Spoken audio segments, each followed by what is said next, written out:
Hello दोस्तों, trending health news episode 2 में आप सबका स्वागत। आज के वीडियो में जो सबसे पहली न्यूज़ आई है वो है ओबेसिटी की ड्रग के बारे में, यानी कि मोटापे की दवाइयों के बारे में। WHO की एक एसेंशियल ड्रग लिस्ट होती है जो WHO बनाता है, वर्ल्ड हेल्थ ऑर्गेनाइजेशन, विश्व स्वास्थ्य संगठन। वो सभी देशों के लिए एक एसेंशियल ड्रग लिस्ट बनाता है और बाकी सभी देश जो है उस लिस्ट के हिसाब से अपनी भी एक एसेंशियल लिस्ट बनाते हैं जो उनकी ज़रूरतों के हिसाब से है। एसेंशियल ड्रग लिस्ट का मतलब ये है कि जब देश में जो सरकारें जो है दवाइयाँ खरीदती है तो उस लिस्ट के हिसाब से डिसीजन लेना आसान होता है, दवाइयों का अपना एक स्टैंडर्डाइजेशन हो सकता है और प्रायोरिटी डिसाइड करी जाती है कि हमको कौन सी दवाइयाँ पहले खरीदनी है, किस फैसिलिटी पे कौन सी दवाई होनी चाहिए। उन सब में ये दवाइयों की जो लिस्ट है, एसेंशियल ड्रग लिस्ट जो है वो मदद करती है। न्यूज़ ये है कि एसेंशियल ड्रग लिस्ट में जो ओबेसिटी की जो दवाई है वो अभी तक नहीं है, उसमें लिस्ट में एडेड नहीं है। अब बात हो रही है कि ओबेसिटी इतनी ज़्यादा प्रेवलेंट है, ओबेसिटी तो पूरी दुनिया में इतनी ज़्यादा है कि ओबेसिटी की भी दवाइयाँ एसेंशियल ड्रग लिस्ट में आनी चाहिए। कई डॉक्टर्स के बड़े ग्रुप ने विश्व स्वास्थ्य संगठन के सामने ये प्रपोजल रखा है। अब विश्व स्वास्थ्य संगठन ने इस प्रपोजल को देखना है कि उसको एक्सेप्ट करना है या रिजेक्ट करना है। जो दवाइयों की बात हो रही है उसमें जो बेसिक एक साल्ट है वो लीराग्लिटाइड है, लीराग्लिटाइड LIRAGLUITIDE। लीराग्लिटाइड एक सॉल्ट है जिसको प्रमोट किया जा रहा है कि भाई आप इसको एसेंशियल ड्रग लिस्ट में डालो, क्योंकि ये सस्ती दवाई है। हालांकि इंडिया के पॉइंट ऑफ व्यू से देखा जाए तो ये सस्ती किसी भी एंगल से नहीं पड़ती है। ये हर रोज़ लगने वाला एक इंजेक्शन होगा जो कि कम से कम $250 पर मंथ के करीब जो है पड़ेगा एक बंदे को, तो काफ़ी हमारे लिए तो अभी भी काफ़ी कॉस्टली है। वो देखते हैं कि WHO उसको एक्सेप्ट करता है या नहीं करता है, क्योंकि इसके कई तरह के एस्पेक्ट है। क्योंकि जो मोटापा है वो जो दवाई है, इंजेक्शन है, जो मोटापा कम करने वाली जो दवाइयाँ हैं वो उसका एक रूप है, क्या उसका जो उसको डील करने का एक जरिया है। उसके अलावा और बहुत सारी चीज़ें जिसमें एक्सरसाइज भी है, आपकी डाइट भी है, आपका लाइफस्टाइल भी है, आपका मेंटल हेल्थ भी है, कई तरह के इश्यूज़ हैं, आपके जेनेटिक है, फैमिली हिस्ट्री है या पुरानी कोई बीमारी तो नहीं है।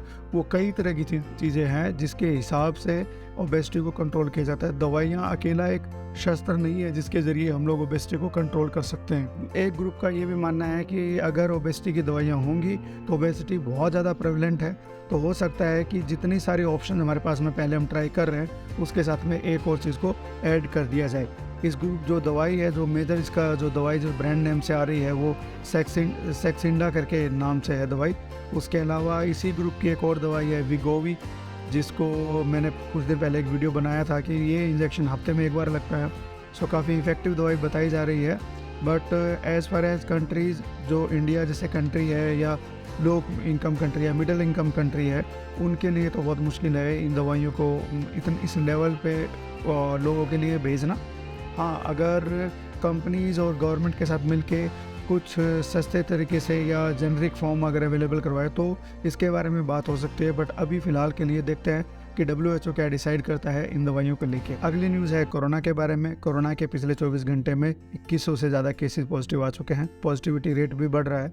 अक्टूबर 2022 के मुकाबले अब जो है 3 से 3.5 गुना जो केसेस है बढ़ चुके हैं। इसके ज़्यादातर केसेस गुजरात में और महाराष्ट्र से आ रहे हैं। ये नया वेरिएंट है जो बेसिकली XBB.1.16 के नाम से जाना जा रहा है।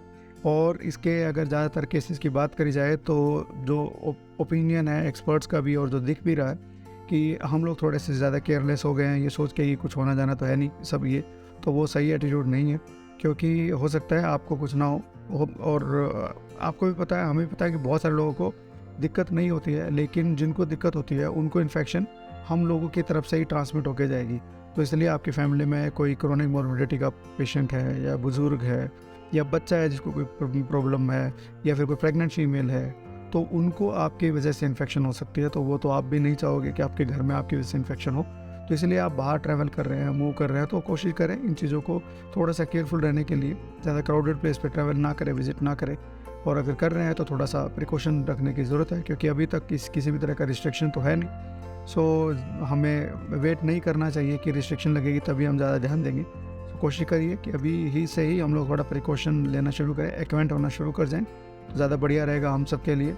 बाकी एक बात मैं कहना चाहूँगा कि अननेसेसरी ओवर ट्रीटमेंट मत कीजिए और अननेसेसरी ओवर जो है केयरलेस भी ना रहिए। ध्यान रखिए और ज़रूरत पड़ने पे कंसल्ट कीजिए और टेस्ट करवा के अपना ट्रीटमेंट करवाइए। अगली न्यूज़ है चैट जीपीटी के बारे में या बार्ड के बारे में, और जितने सारे आर्टिफिशियल इंटेलिजेंस वाले जो बेसिकली जिससे आप बात कर सकते हो, इंटरेक्ट कर सकते हो, अपने सवालों के जवाब पूछ सकते हो।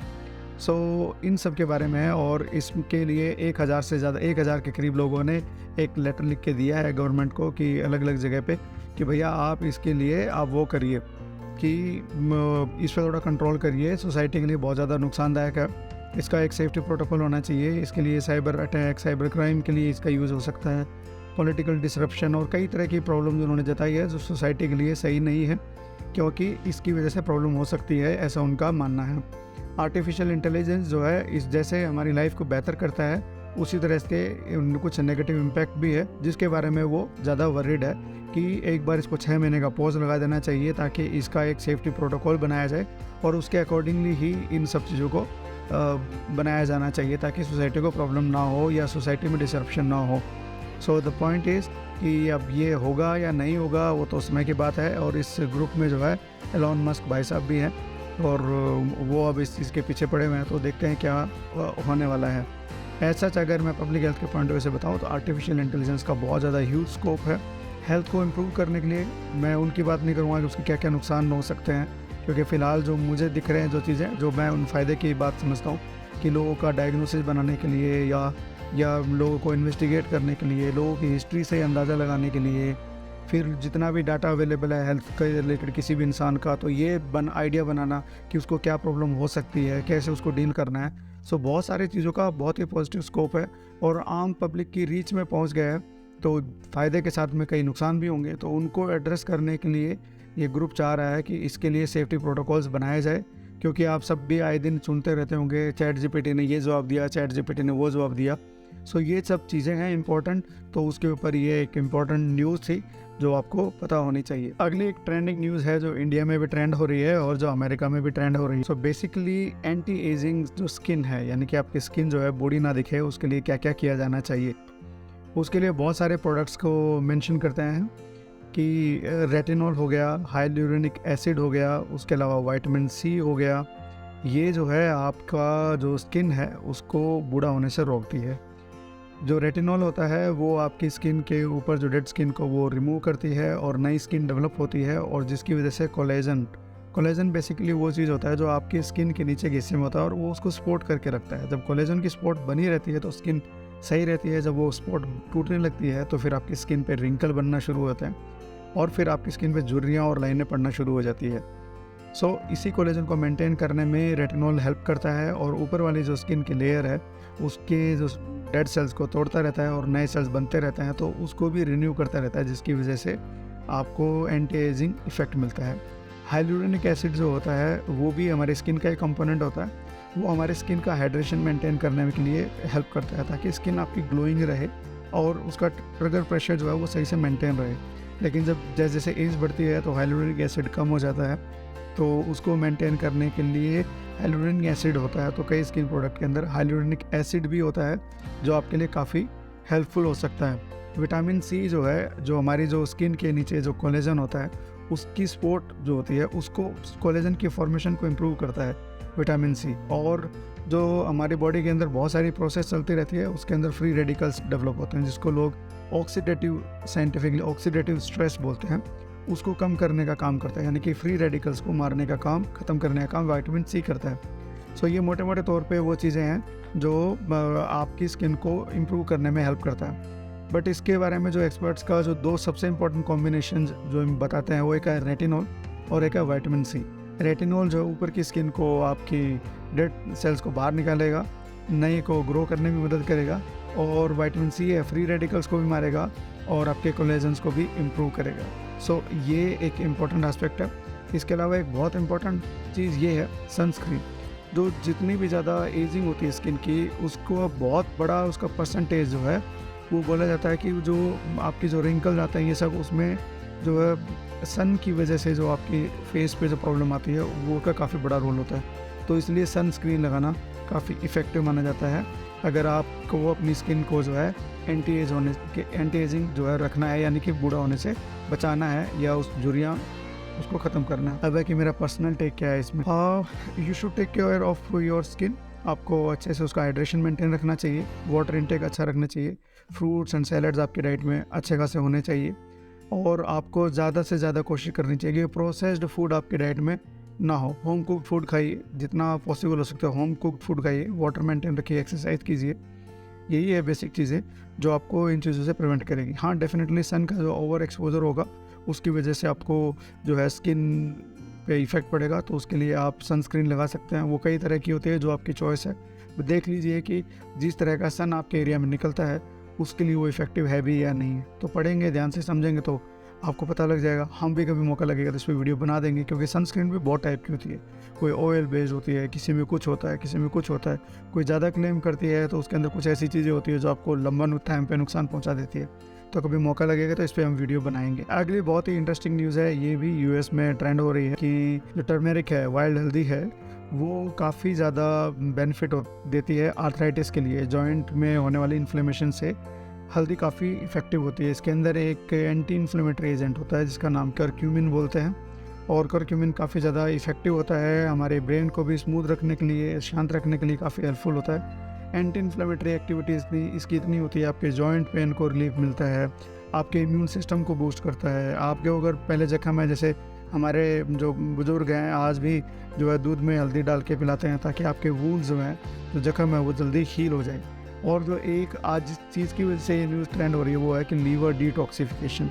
एक कार्बन टेट्राक्लोराइड करके कुछ केमिकल्स होते हैं जो हमारे खाने पीने की चीज़ें में, इन्वायरमेंट में, हमारे बॉडी में आते हैं, वो लीवर को बहुत ज़्यादा डैमेज करते हैं, और उससे प्रिवेंट करने में भी हल्दी का बड़ा अच्छा खासा रोल है। बट सबसे बड़ी प्रॉब्लम ये होती है कि हम लोग इन तरह की न्यूज़ सुनकर इन चीज़ों का बहुत ज़्यादा ओवर कंजम्पशन करने लग जाते हैं। वो ज़्यादा बड़ी प्रॉब्लम। 1 चुटकी या 2 चुटकी हल्दी डाल के पानी में बॉयल करके अब दिन में 1 गिलास वगैरह पी सकते हैं आराम से, बिना किसी परेशानी के। ज़रूरत से ज़्यादा पीने से ही आपको ज़्यादा परेशानी होगी, और कई तरह की जो बॉडी के मिनरल्स और जो वाइटामिन है उनकी अब्जॉर्प्शन को भी ब्लॉक करती है अगर आप इन चीज़ों का ज़्यादा इस्तेमाल भी करते हैं। तो जो अपनी रूटीन डाइट में है उसमें मेंटेन करिए। ये न्यूज़ थी कि भाई आज जो है हल्दी हम लोग अपने घरों में खाते हैं, उसके क्या क्या और बेनिफिट्स जो हैं सामने आ रहे हैं जिन पर बात हो रही है। अगली न्यूज़ है रेबीज़ के बारे में। न्यूजीलैंड में आज तक कभी कोई रेबीज़ का केस नहीं मिला था। आज पहली बार रेबीज़ का एक केस कन्फर्म हुआ है और उसकी डेथ भी हो गई थी। बट वो न्यूजीलैंड के रहने वाले नहीं थे, वो ट्रैवल कर रहे थे, न्यूजीलैंड घूमने के लिए गए हुए थे, उनको रेबीज़ हो गया और वहाँ पर उनकी डेथ भी हो गई।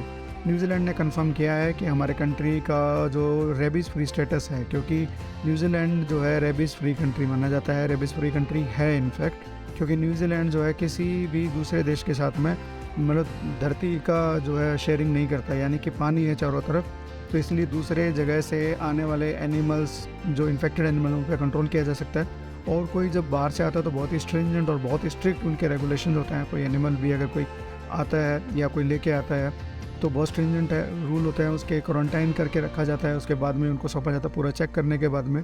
और जो भी लोग न्यूजीलैंड के रहने वाले हैं जब बाहर दूसरे किसी कंट्री में जाते हैं तो उन सब को वैक्सीनेशन दिया जाता है, प्री एक्सपोजर वैक्सीनेशन दिया जाता है, और पोस्ट एक्सपोजर वैक्सीनेशन के लिए भी 0 टॉलरेंस है। अगर कोई मिस करता है तो उसके भी बहुत ज़्यादा अच्छे से इंश्योर किया जाता है। जितने भी एनिमल घर पे पेट रखते हैं वो भी सबको वैक्सीनेट करके रखा जाता है, इसलिए वो अपना 0 स्टेटस मेंटेन किए हुए हैं।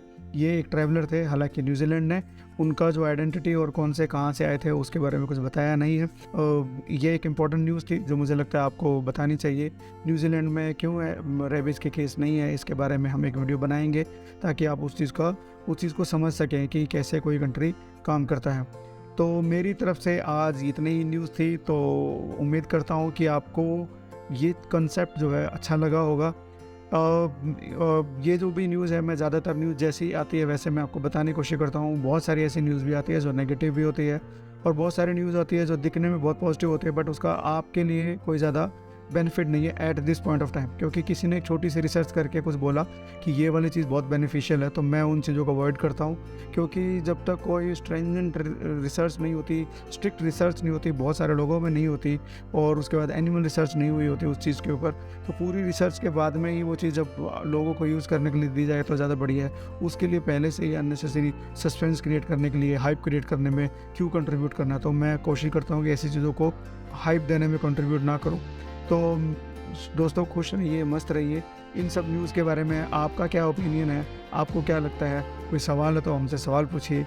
आप सवाल नहीं पूछते हो तो हमको लगता है कि आपका इंटरेस्ट भी नहीं आ रहा है। तो सवाल पूछेंगे तो हमको भी लगेगा कि चलो लोगों को बात समझ में आ रही है। और सवाल पूछने से हमारे दिमाग पे भी ज़्यादा प्रेशर पड़ता है कि हाँ, ये भी एक इम्पोर्टेंट सवाल है, इसको सॉल्व करना चाहिए। So thank you so much दोस्तों। Thank you so much for your unconditional support and love. Thank you.